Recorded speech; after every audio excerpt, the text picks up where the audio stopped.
வணக்கங்க. இந்த வீடியோவில் ரயில்வேஸை பற்றி பேசலான்னு நினச்சேன். ஜான்வரி 2024 சுப்ரீம் கோர்ட்டு இந்தியன் கவர்மெண்ட்டுக்கு ஒரு நோட்டீஸ் கொடுத்தாங்க. என்ன நோட்டீஸு? நீங்கள் என்னெல்லாம் சேஃப்டி மெஷர்ஸ் எடுத்திருக்கீங்க ட்ரெயின் ஆக்சிடெண்ட்ஸுக்குன்னு கேள்வி கேட்டிருக்காங்க. சுப்ரீம் கோர்ட் என்ன சொல்கிறாங்க, நீங்கள் Indian government railway ministry outline பண்ணுங்கள், ப்ரிவென்டிவ் மெஷர்ஸ் ஆக்சிடெண்ட் நடக்காமல் இருக்கிறதுக்கு நீங்கள் என்னெல்லாம் செஞ்சுருக்கீங்க. கவச்சுன்னு ஒரு ட்ரெயின் ப்ரொடெக்ஷன் சிஸ்டம் இருக்க, அது என்ன வேலை செய்யுது, எப்படி வேலை செய்யுது, என்ன நடக்குது அப்படின்னு கேட்டிருக்காங்க. இது எப்படி கேட்டாங்கன்னா, ஒரு பெரிய கேட்டாஸ்பரிக் ஆக்சிடெண்ட்டு 3 ட்ரெயின் கொலைட் ஆகி ஒரிசாவில் பல்சோர் டிஸ்ட்ரிக்டில் 300 பேர் உயிர் போன அப்புறம் வந்த கேள்வி. இது என்ன சொல்கிறாங்கன்னா, நீங்கள் எந்த எக்ஸ்பர்ட்லாம் இவாலுவேட் பண்ணாங்க, எந்த சிஸ்டம் என்ஹான்ஸ் பண்ணுறதுக்கு என்ன பண்ணீங்க, கவச்சோட ஸ்விஃப்ட் இம்ப்ளிமெண்டேஷன் எப்படி பண்ண போகிறீங்க அப்படின்னு கேட்குறாங்க. ஏன் இதை கேட்குறாங்கன்னா, 2022 வர்ஸ்ட்டு ஆக்சிடெண்ட் எவர் இந்த ஹிஸ்ட்ரி நடந்திருக்கு. 35 ஆக்சிடெண்ட் நடந்திருக்கு. இது போன வருஷத்துக்கு முன்னாடி வருஷத்தில் 21 ஆக்சிடெண்ட் நடந்திருக்கு. 26 டீரெயில்மெண்ட், 2 கொலிஷன், அதாவது 2 வாட்டி ட்ரெயின் ஒன்று மோதி இருக்குது. 26 ட்ரெயின் தண்டவாளத்தின் இறங்கிடுச்சு, 4 வாட்டி நெருப்பு பற்றிக்குச்சு. டீரெயில்மெண்ட் தான் மோஸ்ட்டு காமன் டைப்பு. ஸோ இதெல்லாம் ஏன் நடக்கிறது அப்படின்னு கேள்வி கேட்குறாங்க. 21-22 இவ்வளோ 300 பேர் உயிர் போன வருஷத்தில் ரயில்வே 55.88 கோடி காம்பன்சேஷன் தான் கொடுத்துருக்காங்க ஃபார் டெத் அண்ட் இன்ஜுரி. அதுக்கு முன்னாடி வருஷத்தில் 104.38 கோடி கொடுத்துருக்காங்க. இந்த சிஏஜி ரிப்போர்ட் என்ன சொல்லுதுன்னா, டீரெயில்மெண்ட்டு தான் 70% ஆஃப் ரயில்வே ஆக்சிடெண்ட்டுக்கு 2017 2021 வரைக்கும் காரணம். இன்ஸ்டியூஷ்னல் ப்ராப்ளம் தான் ஜாஸ்தியாக இருக்குது. ஹியூமன் எரர் ரொம்ப கம்மியான கேஸில் தான் நடந்திருக்கு. இன்அடிக்குவேட், தட் இஸ் ஆட்களை ரிட்டையர் ஆனவங்க எடுக்க பதிலாக ஸ்பெசிஃபிக்காக ஆள் எடுக்காததுங்கிறத தான் பெரிய ப்ராப்ளமாக இருக்குது அப்படின்னு சிஏஜி ரிப்போர்ட் சொல்லுது. நம்ம காங்கிரஸ் 30 லட்சம் பேருக்கு யூனியன் கவர்மெண்ட்டில் வேலை கொடுக்கணுங்கிறதுல ஒரு சப்ஸ்டான்ஷியல் நம்பர் ரயில்வேஸ்லேயும் இருக்குங்கிறத நம்ம சுட்டி காட்டணும்.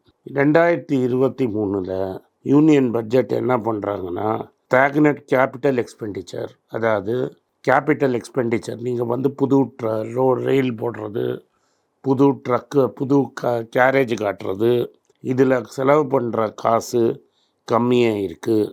இதில் சேஃப்டியில் ரிலேட்டட் ஆக்டிவிட்டீஸ் இன்னும் கம்மியாக இருக்குது. இந்த ஹிந்துவில் ஜூன் 2023 இந்த ரிப்போர்ட் வந்திருக்கு. ஆக மொத்தம் என்ன சொல்ல வராங்கன்னா, நீங்கள் பாட்டுக்கு ட்ரெயினாக விட்டுட்ருக்கீங்க, அதுவும் இருக்கிற பணத்தெல்லாம் பணக்காரனுக்கு வந்தே பாரத் ட்ரெயினாக விட்றீங்க. வந்தே பாரத்துக்கு இங்கேருந்து திருச்சி போகிறதுக்கே 1500-2000 ரூபா ஆகும். அது மாதிரி ட்ரெயினாக தான் விட்றீங்களே தவிர, நீங்கள் காமன் மேனுக்கு ட்ரெயினோ சேஃப்டியோ பண்ணுறதுக்கு ஆளையும் சேர்க்க மாட்டேங்கிறீங்க, பணமும் கொடுக்க மாட்டேங்கிற, ஆட்களும் சேஃப்டி எடுக்க மாட்டீங்க.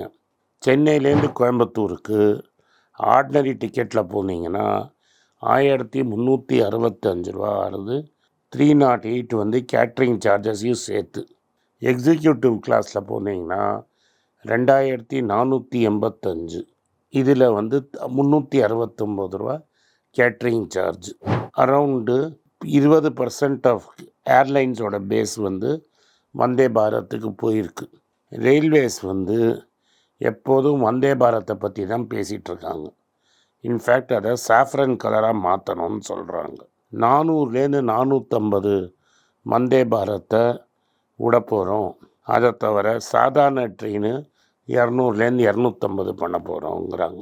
ஆனால் நீங்கள் ஆக்சுவலாக ரயில்வேயோட ரிப்போர்ட்டை பார்த்தீங்கன்னா உடனே என்ன தெரியறதுன்னா, வந்தே பாரத்தோட போடுறதுக்காக பல ஜென்ரல் கம்பார்ட்மெண்ட் சைஸ் குறைக்கப்பட்டிருக்கு. சாதாரண ட்ரெயின் விடுறது கம்மி பண்ணியிருக்காங்க. ஒரு ஸ்டாண்டர்ட் ரயில்வே ஃபேர் இல்லாததுனால எல்லாத்தையும் டைனமிக் ஃபேரில் விற்றுட்ருக்காங்க. ஒரு ட்ரெயின் டிக்கெட் என்ன விலைங்கிறதே தெரியாது. இப்போ என்ன சொல்கிறாங்க, 40,000 போகி வந்தே பாரத்துக்கு ரெடி பண்ணுவோன்னு நிர்மலா சீதாராமன் சொல்கிறாங்க. அந்த ஸ்டாண்டர்டுக்கு ரெடி பண்ணுவாங்கன்னு. அப்போ ட்ரெயின்லாம் ஒழுங்காக போகுதா அப்படின்னு பார்த்தா, ரீசண்டாக ஒரு பையன் கேரளா எக்ஸ்பிரஸில் போகிற வீடியோ ட்ராவல் பண்ணுற வீடியோவை எடுத்து அது வைரலாக போயிருந்தது. அதை எடுத்து ராகுல் காந்தி ட்வீட் பண்ண அப்புறம் அது இன்னும் பெருசாக வைரலாக போச்சு. அந்த ட்வீட்டோட வந்த వీడియోவை இதோட சேர்த்து పోటు பார்க்குறேன். కాక మొత్తం వాష్రూమ్లో కూడా కూర్చున్నారు అనమాట. అంత క్రౌడ్ అయిపోయింది మన కేరళ ఎక్స్ప్రెస్. బాబా ఏమన్నా క్రౌడా కాక, నేను ఎక్స్పెక్ట్ చేయలేదు ఉంటుందని. ఇక్కడ కూడా చూసురా, ఇక్కడ నుంచి అట్ లాస్ట్ వరకు. ఈ ట్రైన్ నెంబర్ వచ్చేసి 12625 అనమాట. ఇది వచ్చేసి కేరళ ఎక్స్ప్రెస్. ఇది న్యూఢిల్లీ వరకు వెళ్తుంది. మనకు కేరళ నుంచి న్యూఢిల్లీ వరకు వెళ్తుంది. మొత్తం 3031 కిలోమీటర్స్ అయితే ట్రావెలింగ్ చేస్తుంది అనమాట. వ్లాగ్ అయితే క్రేజీ వచ్చింది. వాష్రూమ్లో కూడా ఫుల్ జనం ఉన్నారు. స్కిప్ చేయకుండా లాస్ట్ రోజు చూర్రి.